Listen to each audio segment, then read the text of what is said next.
ఈ మధ్య ఒక టీవీ చర్చలో సిపిఎం మాజీ ఎమ్మెల్యే గఫూర్ మాట్లాడుతూ ఒక మాట చెప్పారు. ప్రభుత్వాలు అధికారంలోకి రావడం, కోల్పోవడం ఇవన్నీ జరగాలంటే ఓట్ల మార్పిడి ఎవరికి వాళ్లకు ఖచ్చితంగా వేసే కమిటెడ్ ఓటర్స్ వాళ్ళ వైపే ఉండేవాళ్ళు ఉంటారు.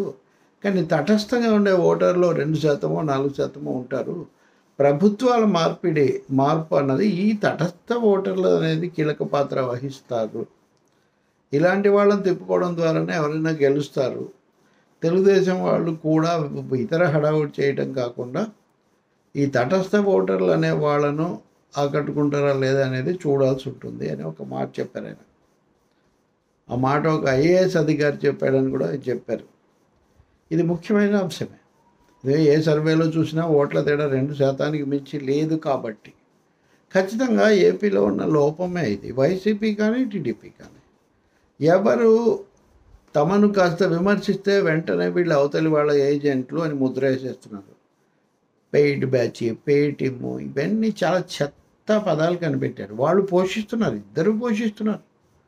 వాళ్ళకి సంబంధించిన వాళ్ళు ఉంటారు, అన్నిటికీ వాళ్ళు బలపరుస్తూ ఉంటారు, వెంట పడుతూ ఉంటారు. కానీ మధ్య ఎవరితో కలవకుండా స్వతంత్రంగా ఉండేవాళ్ళము, లేకపోతే వామపక్ష భావాలు, లేకపోతే ఇంకా వేరేమైన తెలంగాణ వాదులు, లేకపోతే ఇట్లాంటి వాళ్ళు రకరకాలైన వాళ్ళు, లేకపోతే ఒక పర్యావరణ కోరుకునేవాళ్ళు, రకరకాల వాళ్ళు, పౌర హక్కులు కోరుకునేవాళ్ళు, ఇలాంటి వాళ్ళ సందర్భాన్ని బట్టి మాట్లాడతారు. వెంటనే వాళ్ళ మీద ముద్ర వేసేయటం. జర్నలిస్టులు, రైటర్స్, ఇది చాలా తప్పు ధోరణిది. కోరి శత్రువులను పెంచుకునేటటువంటి ధోరణిది. ఎవరు తమలాగే ఉండాలని కోరుకునే హక్కు వీళ్ళిద్దరికి లేదు. పైగా తమను విమర్శించిన ప్రతి వాళ్ళు అవతలి వాళ్ళు పొగినట్టేనా? ఎప్పుడైనా చూస్తున్నారా వీళ్ళు అసలు? నిన్న జగన్ మీద హత్యా ప్రయత్నం, దాని మీద ఇంకా నేను మాట్లాడకముందే కామెంట్స్ చాలామంది, ఈరోజు కూడా. అందులో ఎక్కడన్నా కానీ వైసీపీ వాదన సరైందని ఎవరైనా చెప్పారు అంటే మాట్లాడనేకూడదు. అచ్చం తెలుగుదేశం వాళ్ళలాగా అందరూ మాట్లాడాలి అని వాళ్ళు అనుకున్నా, అందరూ జగన్ భక్తుల్లాగా వ్యవహరించాలని వీళ్ళు అనుకున్నా. అది ఎలా సాధ్యం అండి? ఎప్పుడు కూడా రాజకీయ పార్టీలు అందులో అధికారం కోరేవాళ్ళు శత్రువులను, ప్రత్యర్థులను పెంచుకోకూడదు. రెండవది తామై అవతల శిబిరంలోకి నెట్టినట్టుగా వ్యవహరించకూడదు. అనేక మంది ఉంటారు. నేను ఒక విషయం చెప్పదలుచుకున్నాక చాలా రోజులుగా అనుకుంటున్నా, కానీ రన్నింగ్లో కుదరట్లేదు. రాజకీయ పార్టీలు గతంలో లాగా సొంత వనరుల నుంచి, ముఖ్యంగా పాలక పార్టీలు, టీడీపీకి ఒకప్పుడు చాలా రిసోర్స్ పర్సన్స్, కేసీఆర్తో సహా అందరు దాని రిసోర్స్ పర్సన్సే కదా, వాళ్ళందరూ చర్చల్లో పాల్గొనేవాళ్ళు. ఇప్పుడు ఎవరు వస్తున్నారండి?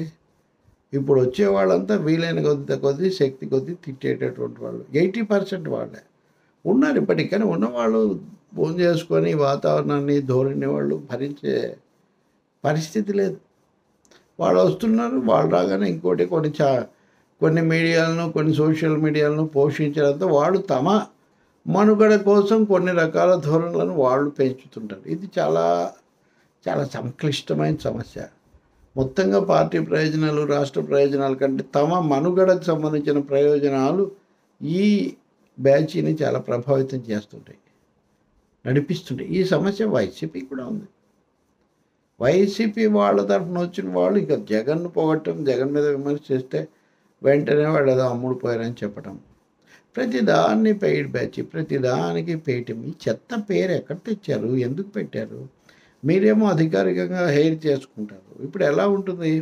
మీరు ఒక 4 ఛానళ్ళు, వాళ్ళకు 4 ఛానళ్ళు బహిష్కరించారు. ఇంకా వాటిని ఎవరు వెళ్ళకూడదా? విమర్శ చేసిన ప్రతి వాళ్ళు మనకు వ్యతిరేకులా, శత్రువులా? ప్రజాస్వామ్యం ఏముంటుందండి? ఇంకా అప్పుడు మీరు బీజేపీని విమర్శించారు, ఇప్పుడు కలిశారు, రేపు మళ్ళీ విమర్శిస్తారేమో. మీరు మారచ్చు, కానీ సందర్భాన్ని బట్టి, విషయాన్ని బట్టి మీ మీద విమర్శ చేయకూడదా? అవతరాల మీదే విమర్శ చేయాలా? ఈ 2 పార్టీలు ఆలోచించుకోవాలండి. ఆంధ్రప్రదేశ్లో, తెలుగు రాష్ట్రాల్లో కూడా మొత్తంగా ఒక విద్వేష వాతావరణం, ఒకరినొకరు విశ్వసించలేని పరిస్థితి, అసహనం పెరిగిపోవడానికి ఈ ధోరణి ప్రధానమైన కారణం. రెండవది, డబ్బులకు పనిచేసే వాళ్ళు ఉంటే వాళ్ళతో చేయించుకోవచ్చు, వాళ్ళ ఇష్టం, అది మీ ఇష్టం. కానీ అందరూ డబ్బుల కోసమే చేస్తారు అని అనుకోవటము, అలా అనడం కూడా చాలా చెత్త పని. అది అందరూ డబ్బులు అమ్ముడు పోరు. అదేదో సినిమాలో చెప్తాడే తరుణ్, హిమాలయ పర్వతాన్ని, పరం సముద్రాన్ని, నాలాంటి కుర్రాళ్ళు అవ్వచ్చు, ముసలాళ్ళు అవ్వచ్చు, డబ్బులతో కొనలేరని చెప్తాడు. చాలామంది ఉన్నారండి సమాజంలో డబ్బులకు అమ్ముడుపోకుండా ఉండేవాళ్ళు. అలా మాట్లాడుతున్నాం, లేకపోతే మాకేంటి అవసరం. ఇంకా నా మీద ఎంత చెత్తగా వీళ్ళు కామెంట్స్ చేశారు, ఈరోజు ఎట్లా చేస్తున్నారు చూస్తే. ఇంత చేసి నేను చాలాసార్లు ఛాలెంజ్ చేశాను. ఒక్కటైనా ప్రభుత్వాన్ని గుడ్డిగా అని కూడా నేను అనను, వికలాంగుల కోణంలో ఆ పదం వాడకూడదు.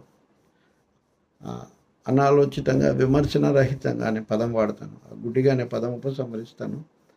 మాట్లాడింది ఉందేమో ఒక్కటి చూపించానని సవాల్ చేశాను. లేదు, వీళ్ళకి కావాల్సింది అవతరాలను తిట్టాలి, అది ఒకటి చాలదు. వీళ్ళకు తమను పొగడాలి. నేను అనేక సార్లు ఇప్పుడు చెప్తూ ఉంటాను, అనంతబాబు, లేదా అక్కడ డాక్టర్ సుధాకర్, అమర్నాథ్, లేదా ఉద్యోగులు, ఈ అన్ని విషయాల్లో వీళ్ళకంటే నేను తీవ్రంగా ఖండించుంటాను. నా వీడియోలు ఉంటాయి, నా వ్యాసాలు ఉంటాయి. కానీ వీళ్ళకి అవి పట్టవు. ఎందుకంటే వాళ్ళని పొగడాలి మళ్ళీ. అది కదా, మనం ఎవరిని ఎందుకు పొగుడతాం, టాపిక్ వరకు చెప్తాం. అలాగే ప్రభుత్వాన్ని అనకూడదు అనాలి, ప్రతిపక్షాన్ని అనకూడదని. 2019 వరకు రివర్స్ నడిచేది. మేము చర్చకి వెళ్ళి కూర్చోగానే జగన్ ఇచ్చిన పిలుపు, వాళ్ళ బంధు, వాళ్ళ నిరసన, ఏదో నిరాహార దీక్ష, దాని మీద మొదలు పెట్టేవాళ్ళు. కాబట్టి కింద మేము అటున్న మమ్మల్నే మాట్లాడాలి, ఇటున్న మమ్మల్నే మాట్లాడాలి. ఎందుకు మాట్లాడతారు? ఇది వైసీపీకి కూడా వర్తిస్తుంది, అది కూడా చెప్తున్నాను నేను. వాళ్ళే పథకాలు చాలా పెద్దగా చేస్తున్నారు కాబట్టి ఇంకా వాళ్ళే అంతిమ విముక్తి వాళ్ళే కలుగుతుంది. వాళ్ళ మీద అసలు విమర్శ చేయకూడదు.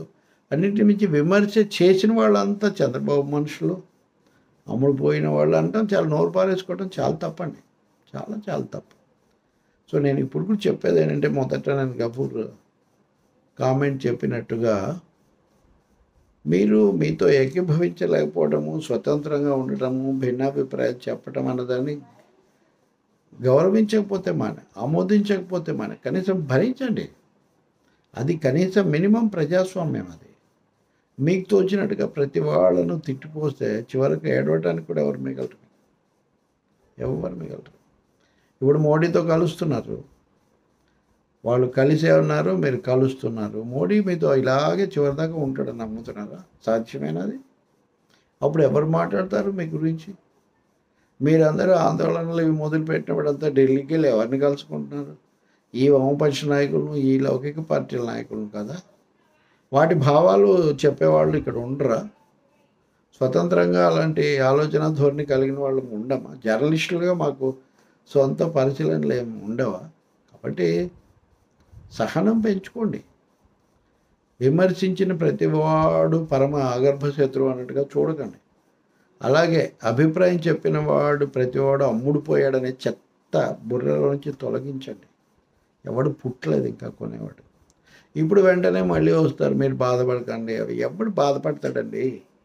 అవగాహన లేకుండా ద్వేషంతోనో, కక్షతోనో, కుళ్ళుతోనో మాట్లాడే వాళ్ళకి ఎవరు బాధపడరు. కానీ ఎప్పుడోసారి చెప్పాలి కాబట్టి నేను చెప్తున్నా.